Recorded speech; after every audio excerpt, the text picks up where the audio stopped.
102.5 FM, KXSFLP San Francisco, and KXSF.FM. You're tuned into Spark, informing minds, inspiring ideas, igniting innovation. Let the conversation sink into your soul. This is Kelly Marlowe, host of Spark. If you believe in ending the homeless crisis by empowering them to have jobs and support, rather than funding them to stay where they are, then you'll be interested in hearing how it's being accomplished by the organization BEAM. Today I'm talking with Alex Stephanie, CEO of BEAM.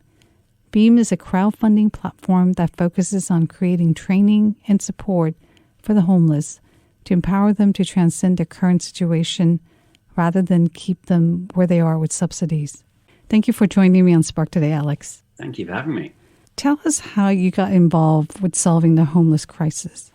So originally my background was running tech companies, and homelessness was something that had always worried me a lot, concerned me a lot. It always struck me as kind of unfathomable that the problem should be this big in a city and as wealthy as London, in a country as wealthy as the UK.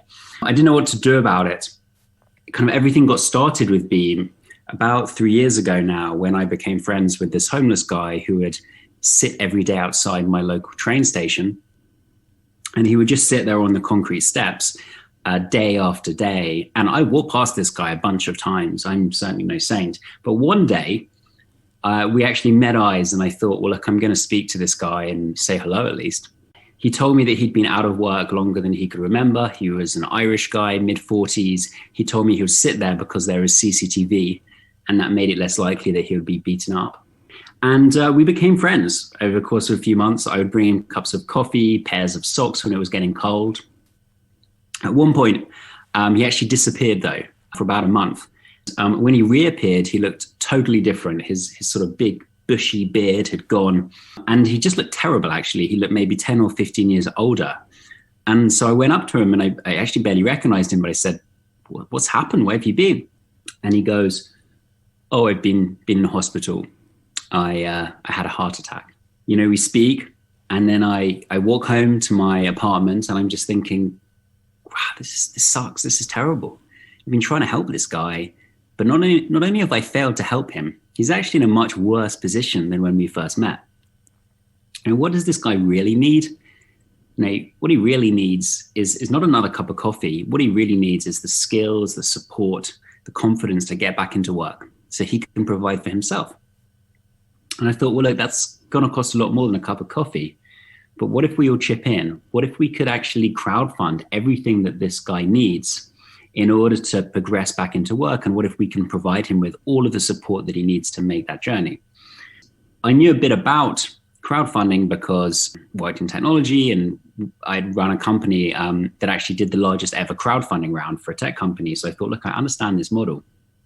Maybe we can use it in this new context. And that was the kind of initial kernel of the idea.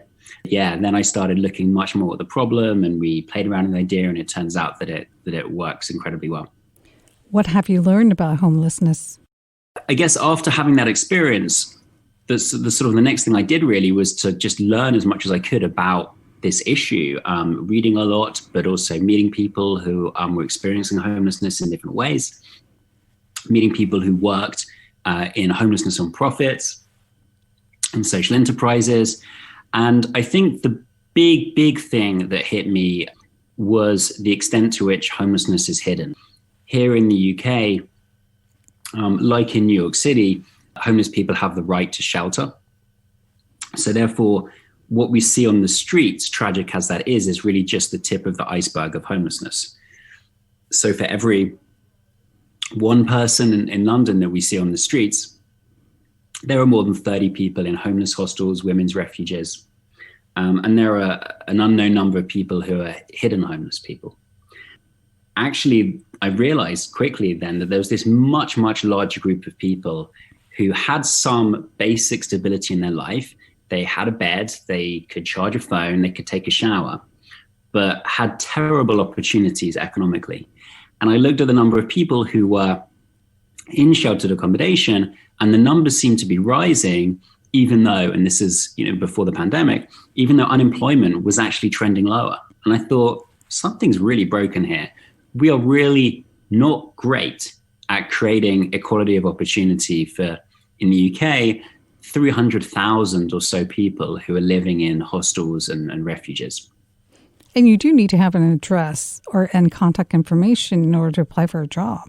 Yeah, you do most of the time. So therefore, it's really important that we can make the most of the stability that people have in that context, and that they can start really taking control of their destiny and earning money. Because at the end of the day, we're big believers in the fact that on a very, very fundamental level, people need money in their pocket.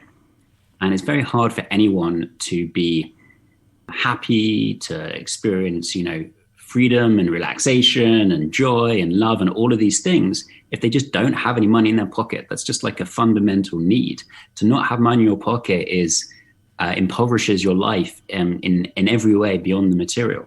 Well, it's more than having money, because they could pay you to stay where you are, right? Instead of giving you skills, they just give you some money so that you can survive. So what intrigued me about your model is about giving them skills so that they can keep on thriving rather than wait for the next handout from somebody or somewhere. Exactly. So maybe I can explain to your listeners how the model works.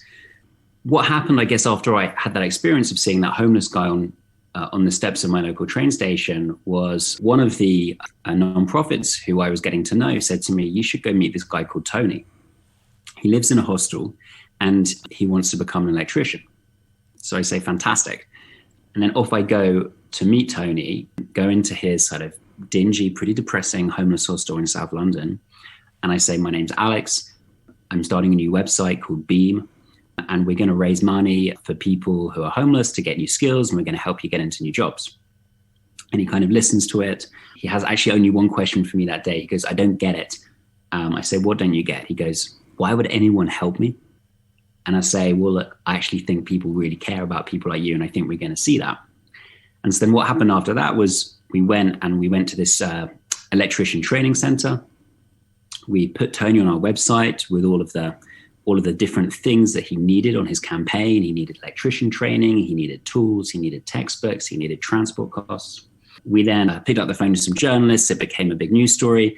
The public rose to the occasion in the most moving way. They funded his campaign in like a matter of a couple of weeks, I think it was. Tony went to his training center. He got his qualification. He got a job working on building sites in London as an electrician. He moved into his own home and was really sort of reunited with his family, and his life was just immeasurably better after 20 years out of work, a life of drug addiction, alcoholism, in and out of prison, and all these other issues. And so that was the first person we helped. And the way the model works today is much like then. We take referrals of individuals from more than 40 nonprofits, and we also work extensively with government partners in the UK. We understand the risk issues in their life. We plan their career. We raise the money that they need in order to get trained and into that job on beam.org.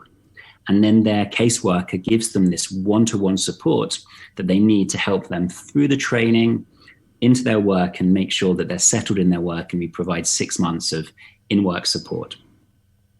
And the public have a really, really key role in this model because they are funding individuals on the platform. We have a kind of smart little algorithm that ensures that all the donations are actually moved around between the people using the platform, so every single person gets the funding that they need. But I think more than just the money, what's so important is the public's role in building people's confidence.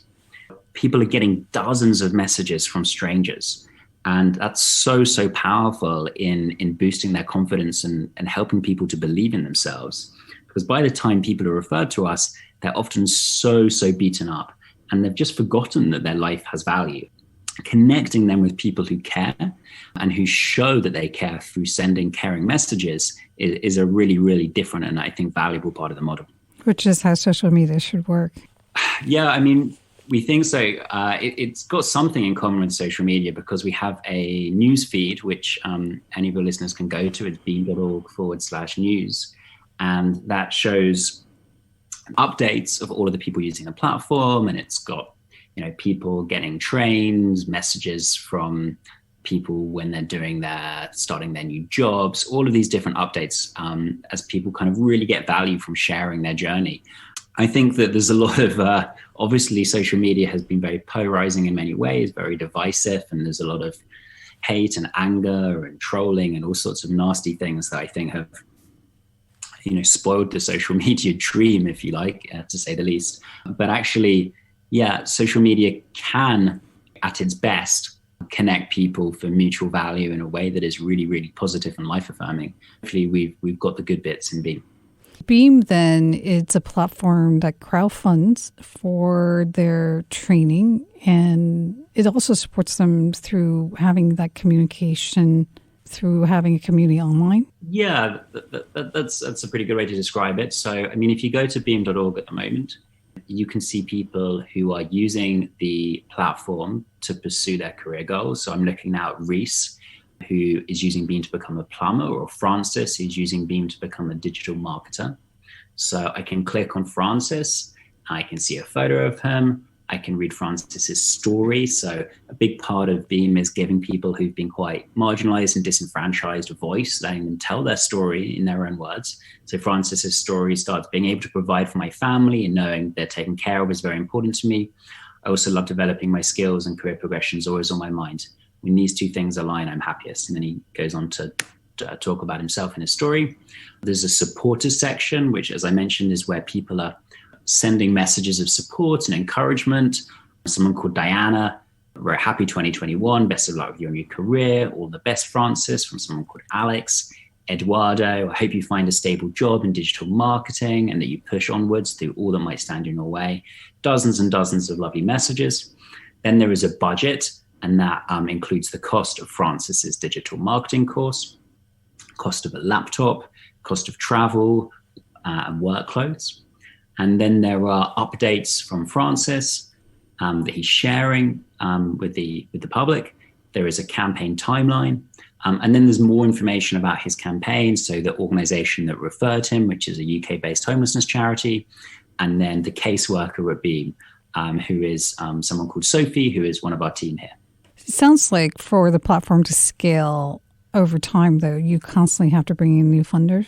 Yeah, we do have to bring in new funders, but it's, I think, happening pretty quickly and organically because of a few different reasons. I think first, people love the efficiency. So we have what we call a 100% giving model. So all of the donation is actually funding people's financial barriers. We don't hand out cash, but we use 100 pennies in the pound or cents in the dollar to purchase the things that someone needs. So that's just a very, very different approach to a traditional nonprofit, which is obviously predominantly paying for salaries, rent, marketing with people's donations. I think another huge part of it is the transparency. So people being able to see exactly where their money's gone. And then I think an important emotional part of it is actually being able to have this one-to-one connection with people. People really crave, actually, when you have a relationship with a cause, whether it's homelessness or cancer or whatever it is, you care about the people that nonprofit exists to serve. And I think being able to connect with them is really, really powerful. So today, with no money on marketing, with no one in the team working on marketing, we've now done about 50,000 donations through the platform. Hopefully, it'll be of interest to some of your listeners in San Francisco and elsewhere around the world. And please feel free to join this community. We'd love to have you. You just need to donate at beam.org. You don't even need to donate. You can just leave a nice message if you're short of money or you want to get to know how the platform works. That sounds great. How do you deliver the training that they need? Is it you pay an organization that then trains them, or who do the training and then they have to show up for it? Yeah, that's exactly right. So we don't train people ourselves. All of the training is provided by third parties. What's the success rate? They do all show up for the training? Or what does your success rate look like in terms of paying for that training for them to show up, get through the training, and actually get a job? Yeah, so just under 80% of people get a job. So almost 100% of people will show up for training. And there's quite a lot of time and effort people need to put in before any money is spent on them. It will occasionally happen that someone will leave the platform. Usually that is because they have some kind of drug or alcohol relapse. But people are committed to doing this, and the opportunities are really excellent, and people don't want to screw it up fundamentally. So I don't know what things are like in the US, but in the UK, if you are really disadvantaged and really poor, you're not going to have that many great options or any great options available to you. Whereas here, we're offering people really, really exciting opportunities, and they want to make the most of them. I think traditionally the way we've dealt in inverted commas with individuals who are sort of disadvantaged and long-term unemployed has been kind of a lot of stick and not that much carrot. And I don't think that's the right way of solving these problems. Ultimately, people respond better to carrots than sticks. Doesn't mean you don't need any stick, but Beam is overwhelmingly carrot. And I think if people understand what's in it for them, their inherent motivation can be really, really strong. What about the support in terms of community and other personal needs? Is that something that Beam also helps to fund? The community comes from people's supporters. So on average, people have about 250 supporters who are strangers who are funding their campaign and sending positive messages. But people also provide support to each other as well. So people can see if you're becoming, let's say, a bricklayer on beam.org, you can see the other people who have used beam.org to become a bricklayer, and you can actually communicate with them and encourage them as well. So that's a kind of inner community of sort of peer support, as it's sometimes called. And it's so crucial, obviously, that if you're using this sort of service, then you realize that you're not alone and that there are other people who are in a really similar position to you. And one of the things that I used to do when I was sort of going into homeless hostels is they would look at me and go, who is this guy? What does he know about my situation? And then sometimes I would just read a story off of the website of someone who was similar to the people in the room. And it was fascinating. People would just fall silent and listen so intently to these stories. And then at the end, people would have a whole lot of questions because, it meant a lot to them to see someone like themselves really, really succeeding. Because a lot of the people that we're working with, or a lot of the people in similar positions, have given up hope. And that's really sad. And our job on the most fundamental level is to give people hope. The caseworkers, are they tied to the nonprofit organizations in London? Because I'm not clear that we have caseworkers for the homeless here. Sure. So nonprofits in the UK, homelessness nonprofits will have caseworkers. We also have our own caseworkers. So a caseworker at a nonprofit or a caseworker at a government body would refer someone to us. And then that person would have a Beam caseworker who would be their sort of single point of contact throughout the journey. So the multiple layer scaffolding is what really makes this work for them in terms of moving them to the next level. Yeah. What do you think Beam can evolve to over time? Well, I think we can be serving people all over the world. And I think we can be serving all kinds of other different disadvantaged groups. For example, people who are leaving prison, people with mental and physical disabilities, refugees, people leaving care, among others. Ultimately, I think in 5 years' time, Beam will be known as an incredibly effective model that is creating equality of opportunity in cities around the world where we operate. Do you feel that you understand how to tackle the roots of homelessness now? Whether it's tied to prior abuse, lack of support, or addiction issues? Do you think that's like something that you feel that it's possible to address? Because I think that's what a lot of people struggle with, right? Is that it's very hard to address these deep-rooted issues. So I think it's important to make the distinction between causes and triggers. There's an awful lot of focus on triggers of homelessness, and those things might be abuse or addiction or someone's bereavement or eviction or many, many other things. And of course, we need to invest money in supporting people who've been through these things. And, we need to have organizations that are specialized at doing that. But if we actually look at the root causes of homelessness, then it kind of comes earlier. It's what makes someone vulnerable to those shocks to the point where someone could become homeless quite easily. And if you look at the root causes, then really it comes down to two things. The first is a lack of training or education that creates a real resilience. And the second is a lack of support networks, friends, family, colleagues that again creates resilience. And we think about those two things, training and support networks, as scaffolding.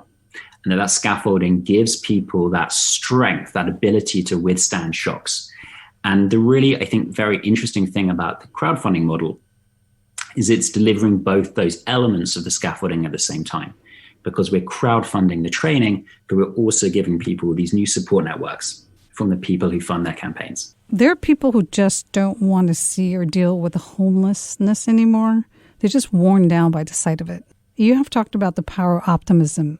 Can you describe how it's transcended the challenge of solving homelessness? Yeah, I mean, my hunch is that a lot of people have just given up on this problem. They just think it will never be solved, it can't be solved.